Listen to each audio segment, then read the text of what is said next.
Hi, and welcome to the Quilting Life podcast. I'm Chelsi from Chelsi Stratton Designs. And I'm Sherri McConnell from A Quilting Life.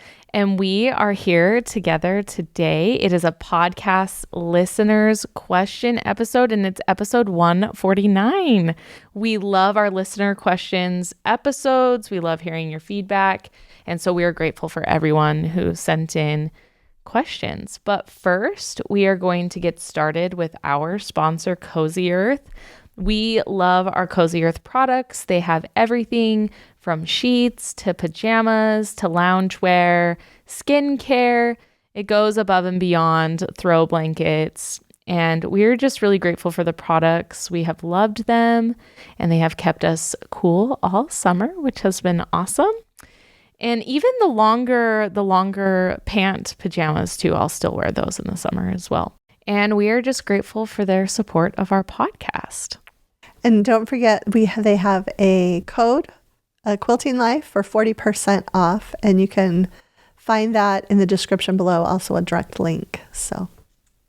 All right. And today, Mom has the quilts. It's perfect. Manifesting fall. I'm feeling it. So tell us a little bit more about these. Continuing to manifest fall. On the wall is Pumpkin Patch. It's super fast and simple because, half of the blocks are the chain block. It's really fun. These are all from, the fabrics in this quilt are all from our Summer Sweet collection. Yeah.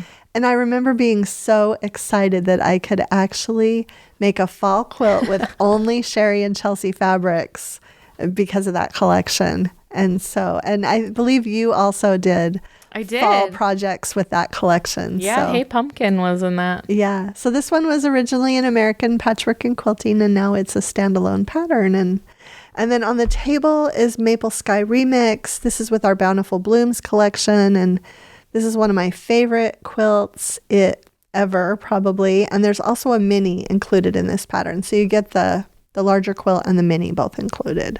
I love Maple Sky. I'm going to hang it up on the wall in our front entry. So it's just so good. And this, you used Bountiful Blooms, right? Yeah. All Bountiful Blooms on this one. So pretty. I love this one. Yeah. Love it. Those are the quilts. Okay, I think today we're just going to jump right into our listener quilts, and then we'll get into our listener questions, right? This first one, this is like I mentioned last episode. She had sent in a picture, I believe it was of the Block of the Month quilt 2024. There was another email, and she had this one. I'm going to share that today. So this is from Robin. Hello, Sherri, Chelsi, and Billy. I'm excited to share my new shoes with you. I took a class at my favorite quilt shop in Herman, Missouri. A big shout out to Amy at Quilting Bee Fabrics. If you're anywhere near, please stop in. You'll meet the nicest people. I knew exactly what fabric I wanted to use because I wanted them to be fun and pretty. I'm sending a picture of me in the class. I wanted to have proof that I made them. Everyone's shoes were different and really cool. I got plenty of compliments on mine because of the fabrics, which is your strawberry lemonade. Oh, wasn't it Raspberry Summer? That's, yes. Okay. Yep, you would know better than me. Raspberry Summer fabrics. It wasn't an easy class, and please don't look too closely, especially at my binding, but I think it looks great. After over 30 years of making quilts of various types and sizes, I've been getting out of my comfort zone, doing more things like duffel bags, zippered totes, and now shoes. I'm also doing my Moda blockheads, 6 in Raspberry Summer and Seashore Drive. Thanks so much for your beautiful fabrics. And that, again, is from Robin. And that is a first. We've never seen, shoes. We've seen some quilted jackets and things like that. But yeah, that's awesome. I gasped. Right. Yeah. They're gorgeous. They're so cool. Yeah. I want some to wear to quilt market. They're that cool. I love them. Okay, this next one is from Michelle. Hello to Sherri, Chelsi, and Billy. I'm a fan of your podcasts and have enjoyed them very much. It has been especially fun to see Billy's quilting knowledge grow over time. Well, thank you. I'm glad that you've seen it as. And you three have a great dynamic. I wanted to share a quilt that I've just finished piecing and quilting using Chelsi's Magnolia pattern. I incorporated a medium dark gray background, and I really like the way the colors show up. This was a fun quilt to make, and I used it used some of my stash. Thanks, Chelsi, for the pattern. Looking forward to more podcasts and keep up the great work. And that's from Michelle. It is so pretty. And Magnolia is actually just one of my very favorite patterns. And so I just love that you sent that picture in. Yeah. It's gorgeous. I love what you did with it. It's so pretty. Sort of dark background. Yeah. Yeah. I love that. That's one of my favorites too. It's just so much fun. Mom. Yeah. Okay, the last quilt today is my mom's Harbor quilt, and it is from Pamela. And just a quick note, she said, I just got my Harbor Row quilt back from my long armor. I made it mostly with strawberry lemonade and a little raspberry summer, and I loved making it. And that was from Pamela. Yeah, and it's such a good mix of those two collections. Yeah. So It's a good balance. yeah, I we like love that. with that border around there and everything. Yeah. Makes it stand out. Okay. Well, thank you again for all those listener quilts to everybody. And now Are we running low on them? Because I know I just sent you that one. Yeah. We're actually. Okay. I do have enough for like next episode, but Okay. Yeah, we're Keep sending them. Yeah. We're. Okay. I think I have so many. We're cut. Okay. That people have emailed you to you. that you need to forward to him. I think I have like a lot. Okay, well, Okay. send them my way, Chelsea. That's a good note, though. The best way to get those pictures to us is to send it to our podcast email, a quiltinglivepodcast@gmail.com. Keep them in a little folder, and I just never send them. Oh yeah, send If them you to send them Billy. to Chelsea, you might want to sorry. also send them to a quiltinglivepodcast@gmail.com. No, that's good because we actually haven't mentioned the I'm email trying. Right. in a while. And I so. have had a few questions about that email. So Okay. yeah. Can I ask you a question? Yes. I cannot believe you have the Bright Sun Aqua Dots left. I love those dots. That is insane. I am that you afraid to use them. Yeah. I would love be them. too. I love them. Oh my I know. goodness. I know. We need to bring those back somehow. Yeah, we do. Okay. Okay. Are they there on a bolt? They're on the Yeah. bolt. Yeah. It's the aqua just dot. It's the bright aqua blue one right Yeah. there. Yeah. Yeah, people Wow. can't see it on there, but that's Yeah. what she's It's talking definitely about. Some something fabric that back there. I It's a don't, good one. I don't want to run out of. Yeah, wow. I was just looking at your nice little perfect rainbow over there. Yeah. And I think that's the only bolt I bought from Bright Sun that I bought a whole bolt. And I was so, I'd never bought a whole bolt of, You should do some rainbow Yeah. bundles. That's a great little group. It's a good mix, huh? Wow. Sorry. Thank you. Some thoughts. Okay, so our first question today. Hello, thanks for the podcast. I have a couple simple questions. Is there a way to tell if a pattern has pictures? I'm a visual learner, and I have enjoyed your patterns and thimble blossoms, but I have had a few where it is a new technique and just reading the instructions are different, and then I go to the internet looking for a video tutorial. Do you know of bag making patterns that have the same detail your quilt patterns have? I have bought a few, and then I end up searching for a video or a detailed blog post, and I end up getting frustrated. I've started only buying patterns where the designer also has a video like Minky Kim, but there are some bags out there that I would love to make, but I'm just a tad afraid to try a new pattern designer. That's from Casey. Yeah.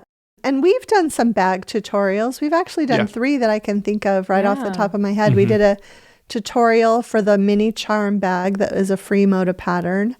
And then we did a tutorial for my little Notions zipper case that has we've done a couple of little small bag tutorials.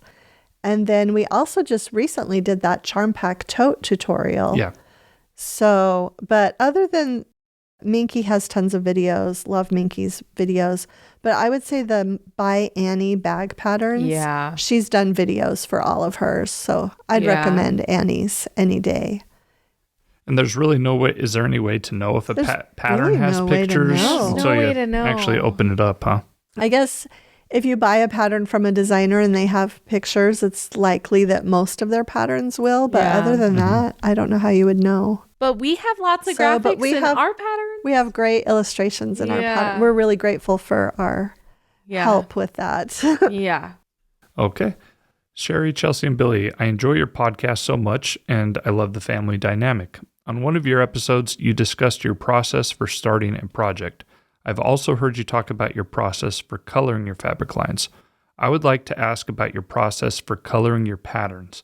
How do you decide which color values are used in what pieces, so lights, mediums, and darks, to make your design show well? Also, how do you decide when to use a low volume print versus a tone on tone? For me, making those types of decisions is sometimes hard, but I have the assistance of the pattern designer for recommendation of what to do, and I'm usually just making the project for my own use. How do you choose knowing you will want your pattern to appeal to a wide audience? And thanks again for your wonderful podcast. I look forward to each episode. And that's from Linda. So this is a great question. I'll just go really quickly. I'm all about good contrast. So like say in my Springtown quilt with the houses, if the house is like a darker fabric that's a really bold, I'll do the roof section as something a little bit lighter and maybe do it as a basic and not as like a large floral. Like I wouldn't put a floral roof with a floral main body of the house is what I'm kind of saying. And then low volumes, it's all about how busy it looks for me. If it's too Mom is the queen of presenting a low volume fabric in the quilts. And Maple Sky on the table is a really great example of that as well. She has like a mix of low volumes mixed in. With just tone on tone. Yeah, with tone on tone. And she does it so effortlessly. I think that's just kind of like eyeing your project. Well, I don't know if it's effortless, but I do think about what Chelsi said, the contrast. So for instance, this medium pink leaf, it's not super dark. So I used a low volume, but there's a lot of white space in that low volume. Yes. But then the one right next to Chelsi. So busy. It's a very busy low volume, but I put it with the rust dots there. Because it's a simple basic and reads as a solid. Exactly. So I felt like I could have a little bit more busy there. And then some of these blocks, I would just do 2 with white backgrounds and 2 with low volume, or that block only had 1 low volume and 3 lights. So yeah, I feel like when I color things in EQ, I will almost always just do white backgrounds. Yeah. And then I will start adding in the low volumes and see you're at that point. So and sometimes you're brave. Sometimes I don't do it until I sew because it will look a little muddy in the program. I feel like they'll look not as bright as they would be in real life. Yeah. So sometimes you might find that in the digital image might just show a tone on tone, and then when I've actually made the quilt, I add it in. But I wish I could actually do a split screen with you, Billy, and kind of show an EQ an example of this. I wish we could do that. Then I could kind of show people why I would or would not choose something to go with something. Are you saying like actually show live while you're doing it on EQ, dragging the colors, different things like that? Is that possible? Yeah. That would be a fun video someday. It's a software on your computer, right? Yeah. Mm-hmm. So, I mean, on mine, I know exactly how to screen record. Yeah, I could just share her screen, right? Yep. Yeah. Mm-hmm. We should do it because then it would be so much easier to show and talk about it. Okay, we have put a another idea. pin in it. Yep. Yeah. Exciting.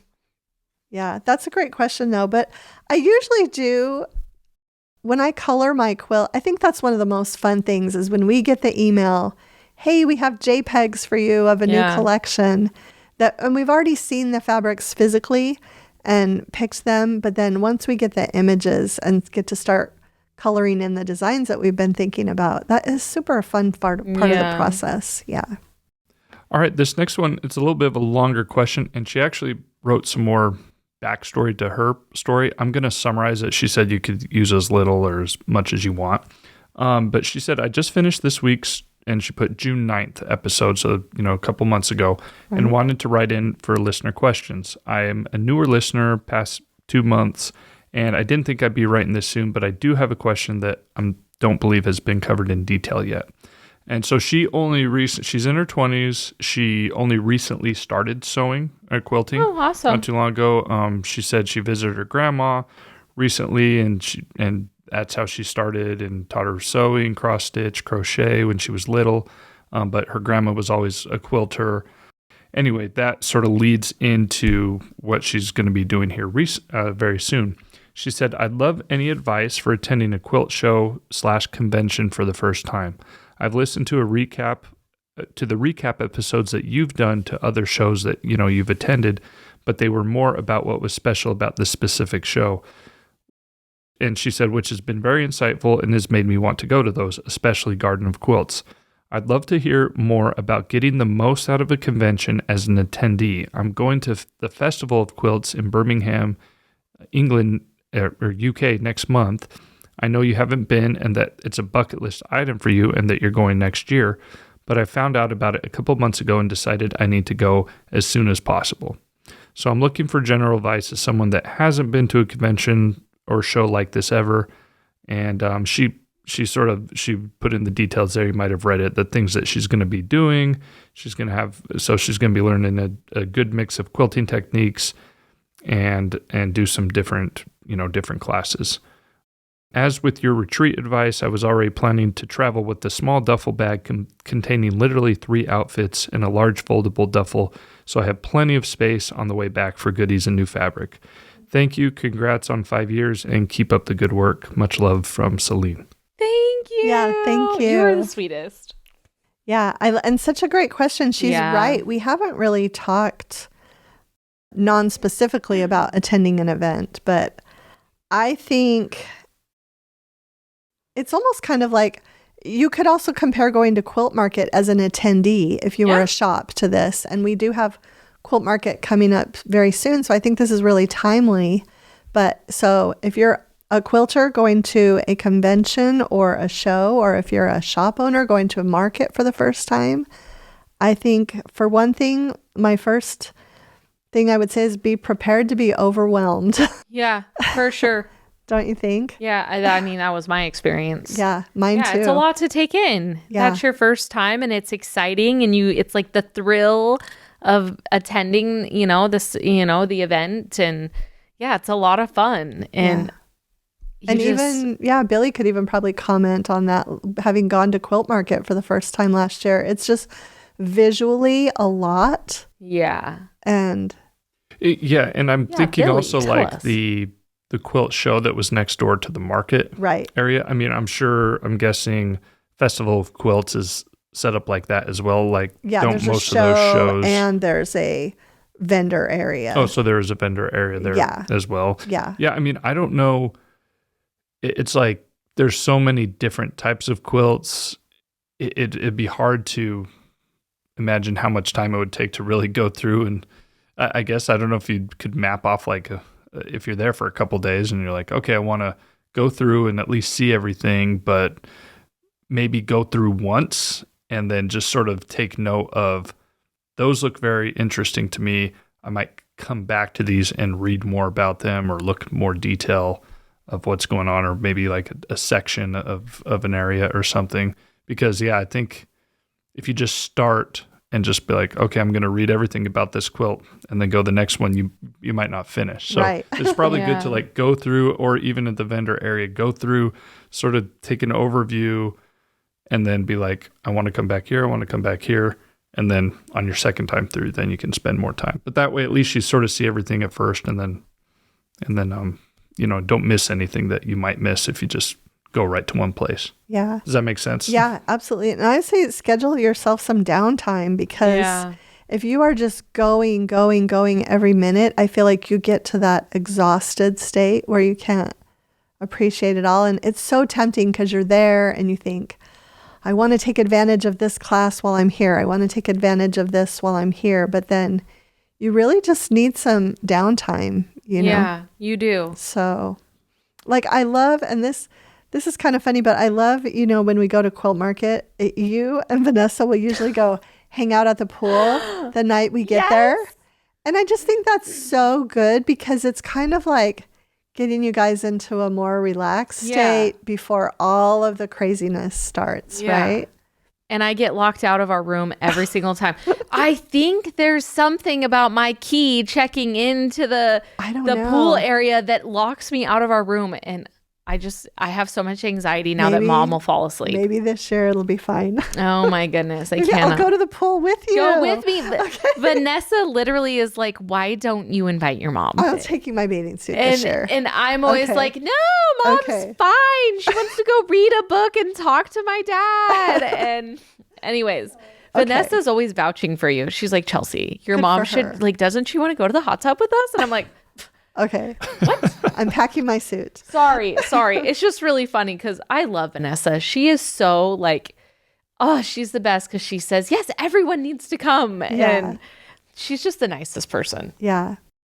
I love how you already have planned the classes that you're going to take. It looks like 1, 2, 3, 4, Oh my 5 goodness. classes are on your schedule. That's a lot for a couple of days, actually. You're doing amazing. But, as long as you have some good downtime when you get home, then Yeah. you should be fine. But yeah, I think that just being prepared to be a little bit overwhelmed, being prepared for a lot of time on your feet, take comfortable shoes to a show like this, definitely. And actually, by the time we're giving you this advice, this has already happened because I followed along on Instagram. Oh, is it? Yes, she's home now. So I but need to know how it went. I need a part 2. Yeah, was it like early September? it happens in early August. Oh, early August. Yes. Oh. Because I followed Janet Claire. She was vending at this event. Oh, You know what? Oh, I miss Janet. This email was sent in June. I didn't even realize Yeah. that. So I miss Janet and Tony. sorry, Celine, but Yeah, I but guess maybe you Celine, if you can write back, maybe you have some Celine, we Yeah, need to yeah. know how Tips you're that- feeling. and tips that I need to know before I go next summer. So, but yeah, hopefully you got some downtime after to kind of process it all. But great question. yeah, good question. Hopefully still other people can Yeah. benefit from it. So, okay, the next one here. Dear Sherri, Chelsea, and Billy, let me first say I love your podcasts. Through this podcast, I became a fan of your fabrics. I have even pre-ordered the new tin box for your next line, which, as we discussed last episode, it's not going to be tin, but it's plastic box, right? Right. Yeah. My question is that on one episode you mentioned stitch length. I never thought about stitch length in quilting. How do you determine the length you make your stitches? Thank you for this enjoyable time. And that is from Pam. And then if I can add to that, I know before when you talked about it, you pretty much had a standard, but Yeah. does it ever change for any reason? Not for normal piecing. I just do 2.0, and my setting on my Janome was 2.2, I think. So for years I just used that. But when I got my Bernina, it had a setting to put if you were piecing a quilt, and it was at 2.0, and I like it so much better. Even if you don't backstitch, your stitches are less likely to come apart at the beginning or end of a block just by lowering it to that 2.0. Yeah. So I do use a 1.5 if I'm doing foundation paper piecing, but those are the only two kind of variations. Or if I'm just going around the edge of a quilt to keep everything together before I give it to a quilter, I'll just put it on like a 3.0 or something. So to with, base. with her writing in saying she never really thought about it, do you think she was just using her stand, like how it came set as well? Probably, yeah, just And it was whatever her working, machine. So, yeah, but she never really gave much thought. yeah. And like- I sewed like that for years. That's just with sort of my what you were doing too, standard right? setting. Mhm. Yeah, but I did notice a big difference when I got the new machine. So So it's something I guess people could play around with, yeah, use the recommended, like you said, yeah. and go there. And you do the same stitch length, Chelsea? I think mine's at a 2. Yeah, Yeah. you're jukey. I used it this morning Okay. when we were filming it. Okay. And I've never changed mine. So Yeah. not even when I've it's interesting that you'll change it when you go around the edges of the quilt. Mm-hmm. So maybe I could do that, but Okay, the next one, I would love to know the type of batting the two of you use. I am still trying many different types and brands in hopes to find the right one. Thanks so much for your help. That is from Teresa. we use not warm and white, do we? We used warm and white for a long time, time. but our quilter has since changed Bamboo. over to a bamboo batting, Bamboo. and I really do love it. I like it. So yeah. Bamboo. I will find out the brand name from Yeah, her. I was gonna say. and we will put it in the description. Yeah. But that's So, basically what Marion's like. You'll Yeah. see Marion today. Yeah, I'll see Marion Or later this- today. yeah. She and Val are both using that Oh, bamboo. Val's doing it too. Val's doing it Awesome. too. They're both using it for all of their quilts. Do they prefer it as a long armor? I think so. I think they do, and I think they like it better for their own quilts too. I Yeah. feel like they feel like you get fewer wrinkles when you fold something up after it's been quilted with that type of batting. Okay. So the brand name will be in the description. Yes. Once my mom I will find out the brand name. Yes. Okay.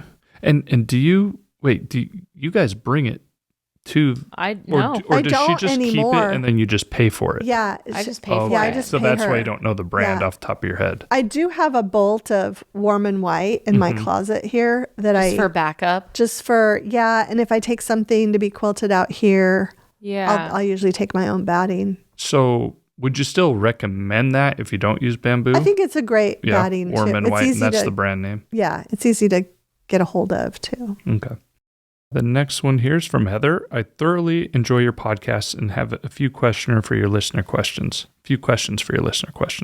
If you could only sew with one of your collections for the rest of the time, this is a question I think I'd come up with. So a little jealous she got it. Yes. Which one would it be and why? Let's start with that. She has a couple others. Did you think about this? Strawberry lemonade. Me too. I would say the same thing. Yes. Strawberry lemonade, hands Yeah. down. 100%. Yep. 100%. So all other, 19 of them, that's the one that you would like choose. 22 now? That- Are we 22. at 22? That's the one. That's the one.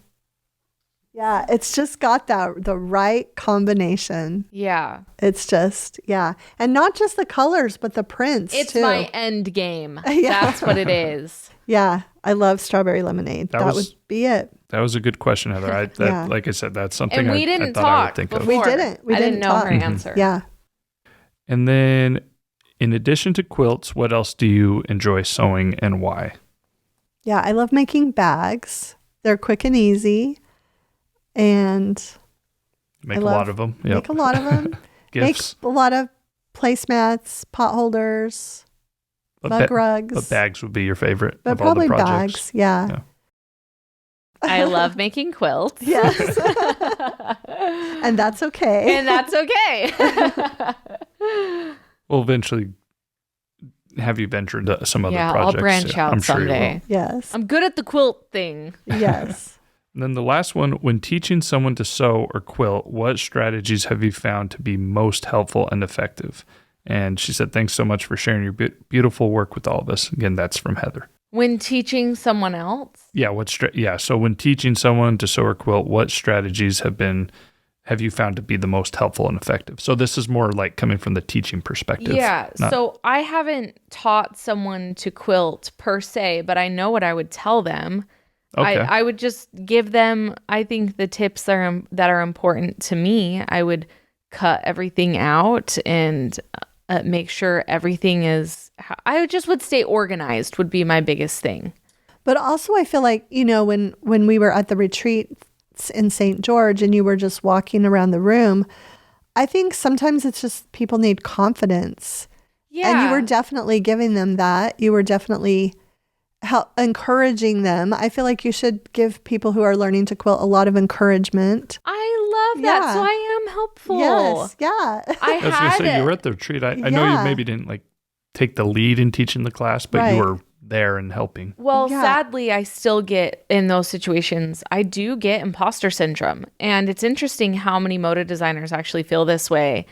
There are amazing women and amazing quilters out there. But yeah, I think what I can give is encouragement. And yeah. Mom is just so, oh my goodness. Watching my mom and Camille teach and do their thing was really cool because I've never seen Mom and Camille.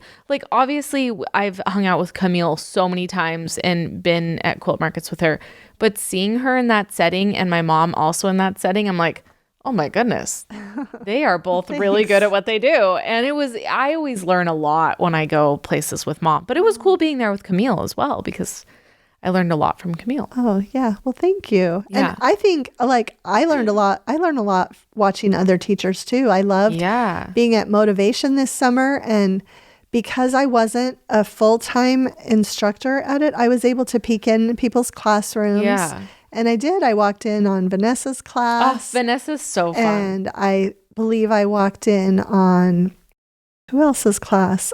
Heather Briggs. Oh my gosh.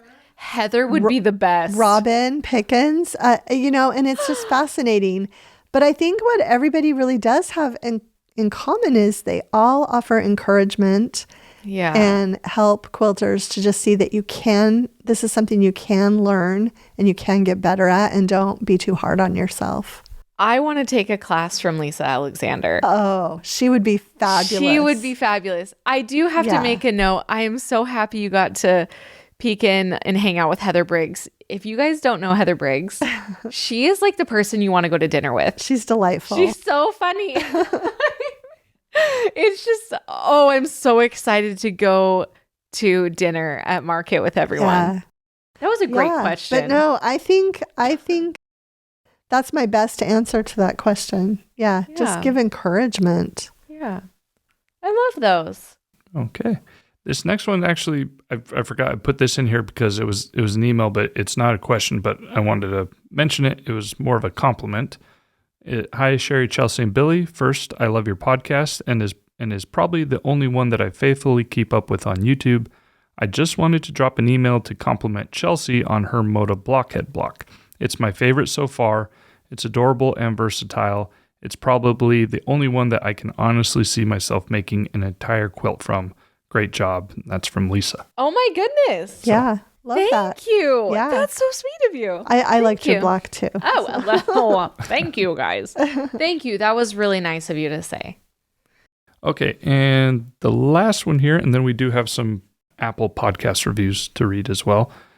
Hi, Sherri. A couple of things I'd like to ask. First of all, I want to let you know that I love watching your YouTube episodes. Thank you for taking the time to create them.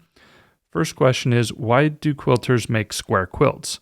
She said, to me, these quilts are not as practical for beds as most beds are not in a perfect square measurement.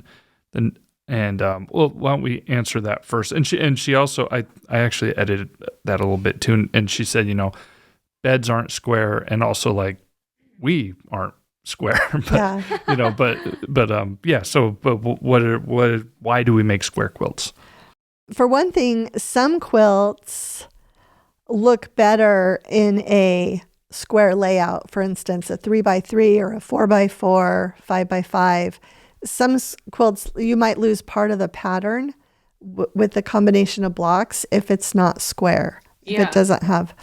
But I love square quilts. I love them for wall hangings. I love them for table toppers. You can put a square quilt on a round table where you wouldn't be able to put a rectangular quilt on a round table without it looking kind of odd. Square quilts, smaller sizes, I think are great for just baby blanket on the wall, baby blankets. Yeah, even lap quilts sometimes. And hang sometimes over the couch, the back of the couch. Yep. So I always do a mix of both. Every time I design a group of patterns for a collection, I do half square, half not. Yeah. And because of that, it looks better with some of the layouts that I have. Right. Well, and I'm thinking of my Mahalo quilt pattern.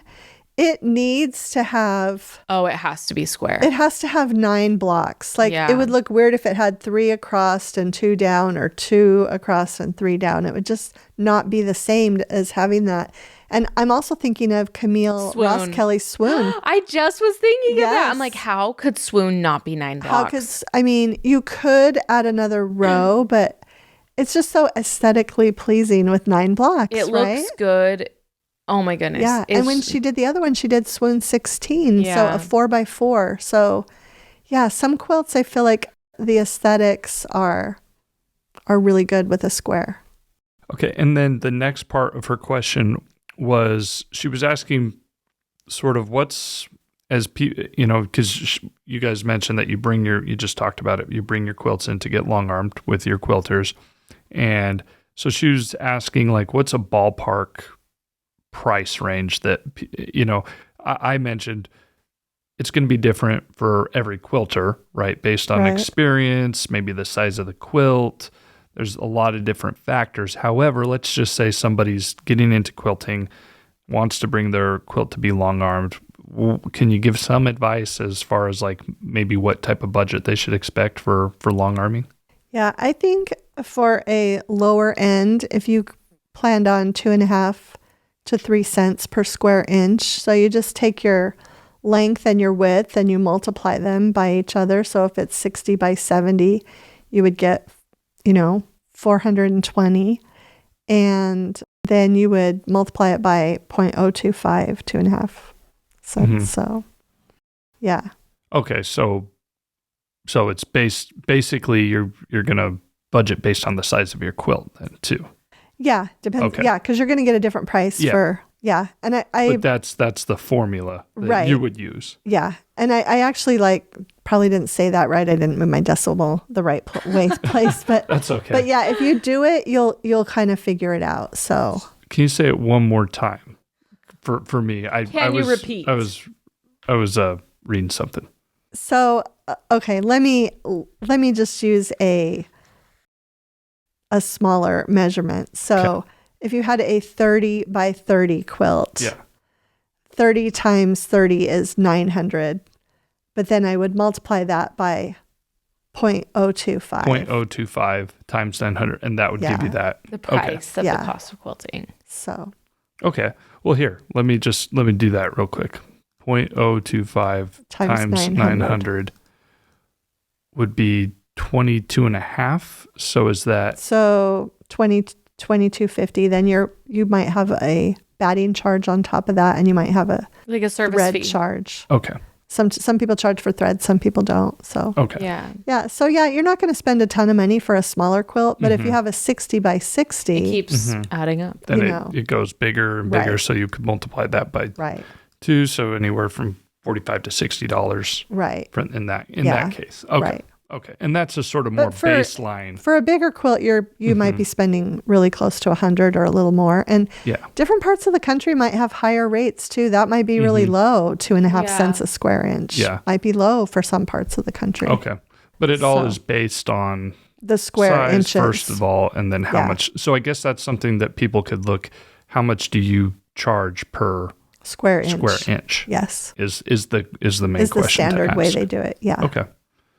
Sounds good. Hopefully that helped. What I was reading when you were going over, I was like, I forgot to read the end of her question or email. Take care and keep up the great job of creating fabric, patterns, etc. Just so you know, my favorite collection is Balboa. Love it. God bless you and your family. Sincerely, Patty. Yeah. Thank you so much, Patty, for saying that, because Balboa was kind of like a pivotal moment in our designing. Yeah, that was a fun group too. A lot of confidence after Balboa. Yeah. Yeah, so thank you. Well, I didn't know we had Apple Podcast reviews. I'm excited to hear them. Yeah, got a couple. They're from earlier back in the summer. This one is a wonderful podcast that can motivate and just keep quilting fun. She said, as someone who just started quilting, I think she meant in fall of 2024. It says 2025, but she wrote it in summer 2025. So I assume I really enjoy being able to go back and listen to topics that help not only spark my creativity, but also help me continue to build my skills. For me, quilting is about joy, and I really enjoy listening to people who also find joy in the same thing. So thank you very much for that. You. Okay, the next one, positive, fun, and inspiring. I'm so thankful I found this podcast. I'm new to quilting and have learned so much by listening to Sherri, Chelsi, and Billy. Each episode leaves me feeling happy and inspired. Oh, thank you. Thank you so much. I love that. All right, so keeping up the good positive vibes, finding new quilters. Those are both new quilters that have come across the podcast. So guess it's a good time to mention that if you do listen, or even if you do watch and you pop into a podcast app, to leave a review. Sometimes people are searching for new hobbies, and that could help the podcast pop up, and those two people have benefited from it. So that is really good to hear. Yeah, thank you. Just want to leave a note. Be sure to check back on YouTube later this week, because we will be sharing our next fabric collection. Later this week, we'll be doing a walkthrough of all the prints and colors of the fabric. And next Monday, we will be back and we will do a podcast episode. Yeah. So we'll have a little video first that shows up later this week with the fabrics, and then we will actually talk about the fabrics in that next podcast. In that next podcast episode. And it looks like It will be your quilts on the wall and on the table. Oh, yeah. Yeah. I'm very excited. Because I'm very excited. That'll be your turn, Chelsea. Yeah. So I you got 'em. will Are they have- ready to go? They will be. Yeah. Marion's gonna. I know she's gonna whip these two out quick. She Yeah. will. So The first two that I'm thinking of. Uh-huh. Yeah. Perfect. Okay. So thanks so much for stopping by.